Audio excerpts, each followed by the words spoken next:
በህይወታችን መልካም ዕጣ ፈንታ ወይም ደግሞ ጥሩ መዳረሻ እንዲኖረን ሁላችንም እንፈልጋለን። ታዲያ ይህንን ለማድረግ ይህንን ውጤታማ የሆነ ጊዜ ለማሳለፍ ወይም ደግሞ መልካም ዕጣ ፈንታ እንዲገጥመን ምን ነገሮችን አድርገን እናውቃለን ከዚህ በፊት? አሁንስ ምን ለማድረግ አስበናል? ምንስ ከህይወታችን የምናስወግዳቸው ነገሮች ይኖራሉ የሚለውን እናያለን። በህይወታችን መልካም ዕጣ ፈንታ መልካም መዳረሻ እንዲገጥመን አራት ነገሮችን ላይ ማስወገድ ይኖርብናል። እነዚህ አራት ነገሮች ምንድናቸው የሚለውን ዛሬ በዝርዝር የምናያቸው ነገር ይሆናሉ። በደንብ አድርጋችሁ ትኩረት አድርጉ። እዚህ ላይ እስከ መጨረሻው ድረስ አብራችሁን ተከታተሉ። እነዚህ ነገሮች ማስወገድ ከቻልን በህይወታችን ስኬታማ ሊሆን ይችላል።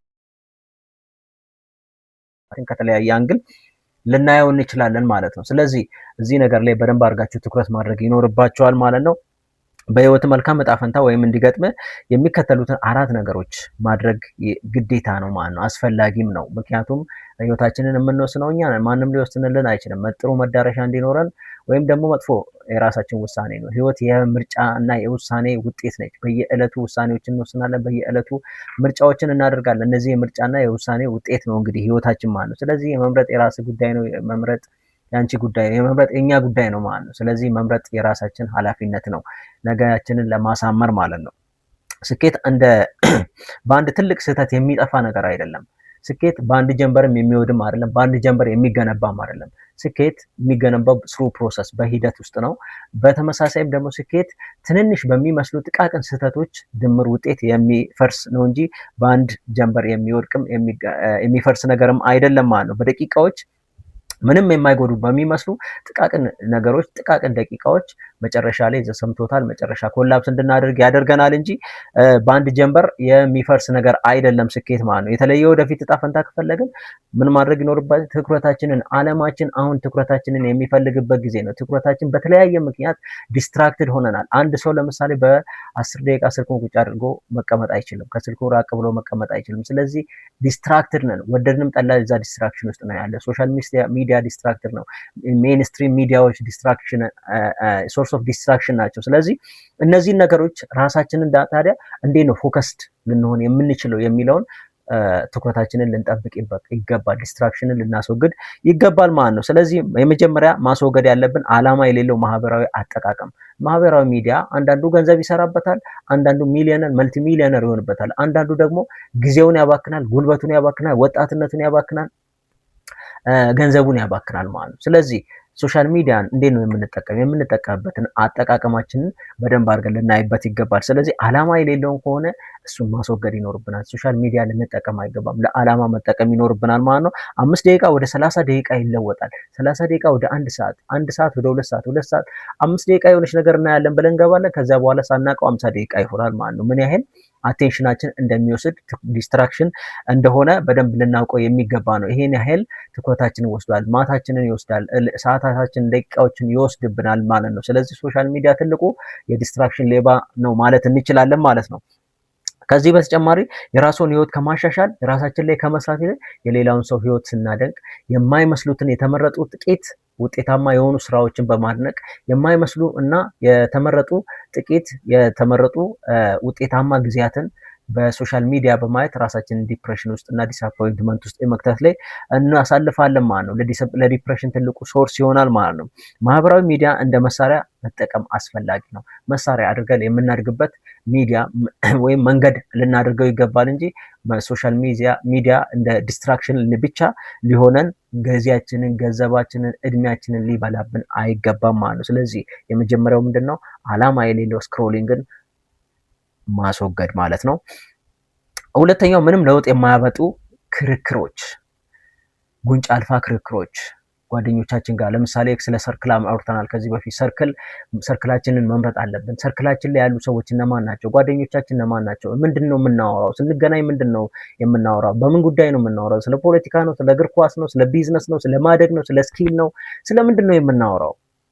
እነዚህ ነገሮች በደንብ አድርገን ጠንቀቀን ልናውቅ ይገባል ማለት ነው። ስለዚህ ጉንጭ አልፋ የሆኑ ስለማያስፈልገን እኛ ላይ ህይወት የሆነ ነገር ጠብ የማያደርግ ኤክስፒሪየንስ ሊሰጠን የማይችል መልካም ኦፖርቹኒቲ ሊፈጥርልን የማይችል አእምሮአችንን የማይገነቡ ክርክሮች፣ በተለይ ማንፈልገው ፖለቲክስ ከሆነ ፖለቲካን ማስወገድ፣ እኛ የፖለቲካ ሰው ካልሆን የእግር ኳስ በቃ በእንደዚህ አይነት ነገሮች ላይ ጉንጭ አልፋ የሆኑ ክርክሮችን ማስወገድ ያስፈልጋል። ስለዚህ ትኩረታችንን ወደምንፈልገውና መጨረሻ ግባችን ላይ ሊያደርሰን በሚችሉ ነገሮች ላይ ማተኮር አስፈላጊ ነው ማለት ነው። ስለዚህ ያለማቋረጥ ይቅርታ ምንም ለውጥ የማያመጡ ክርክሮችን፣ ጉንጭ አልፋ ነገሮችን ማስወገድ ይኖርብናል። ሶስተኛው ያለማቋረጥ መዝናናት። መዝናናት ጥሩ ነው።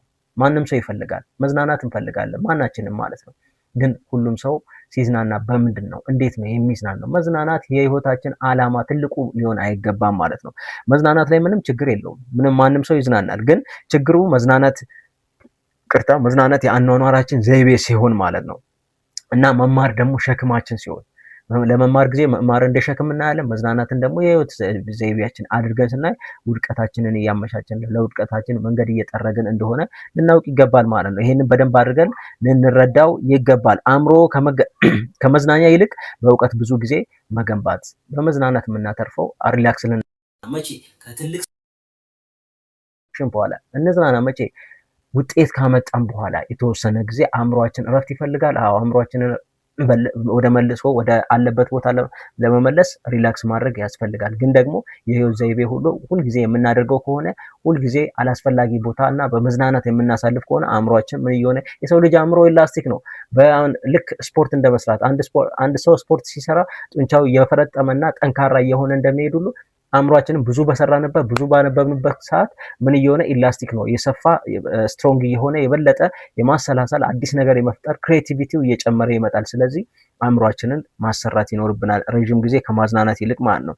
ስለዚህ መዝናናት ጥሩ ነው፣ ግን ከስራ በኋላ ሲሆን ትንሽ ሰርተን ብዙ መዝናናት ውድቀትን ያፋጥናል ማለት ነው። ስለዚህ ሰርተን ከስራ በኋላ እንጂ ትንሽ እየሰራን ብዙ መዝናናት አስፈላጊ አይደለም። ስለዚህ ያለማቋረጥ መዝናናትን ልናስወግደው ይገባል ማለት ነው። ከህይወታችን ቆርጠን ልናስወጣው ይገባል። ይህንን በደንብ አድርጋችሁ ልታሰምሩበት የሚገባ ጉዳይ ነው ማለት ነው።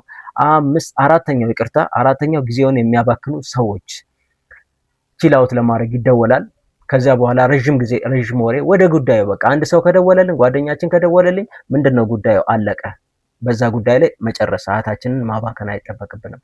አላስፈላጊ ነገሮችን አንዳንድ ሰዎች የሚደውሉ ለወሬ ቅሬታ ለማሰማ ኮምፕሌን ለማድረግ ስለማይመለከተን የመንግስትን ለመተቸት ፖለቲካ ለማውራት እግር ኳስ ማያስፈልጉንን ነገሮች ለማውራት ልንደዋወል ይችላል። ረጅም ሰዓት ማለት ነው። ውጤታማና ራሳችን ላይ ቫልዩ የማያደርግልን ነገር ከሆነ ይህንን ልናስወግደው ይገባል። አያስፈልገንም።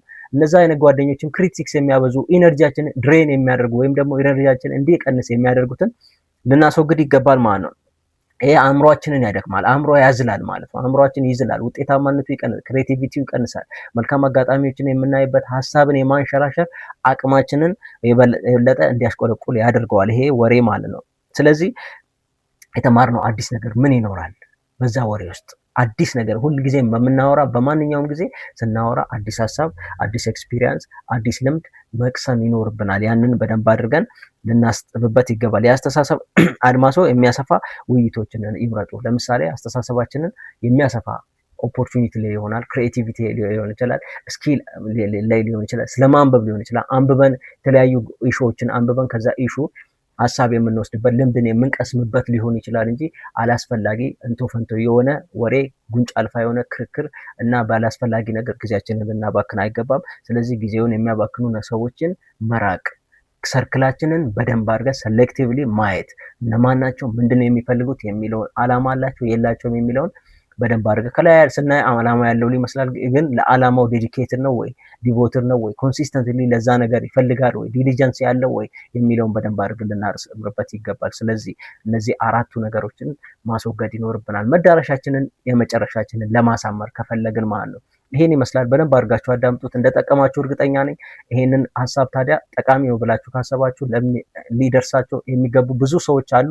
በዚህ ውስጥ አንድ ሰው፣ ሁለት ሰው፣ ሶስት ሰው የተወሰነ ሰውን ክሊክ ሊያደርግ ይችላል። ሀሳብን እንደ ስፕሪንግ ቦርድ ሊሆን ይችላል። ስለዚህ ለሌላ ሰው ሼር ማድረግ እንዳይረሱ፣ ሰብስክራይብ ማድረግ፣ ኮሜንት ማድረግ እንዳትረሱ። ከፈለጋችሁ ደግሞ በሌላ ሀሳብ ላይ ምን ሀሳብ ይቅረብ የሚለውንም ኮሜንት ማድረግ ትችላላችሁ። አመሰግናለሁ ስለምታዳምጡ።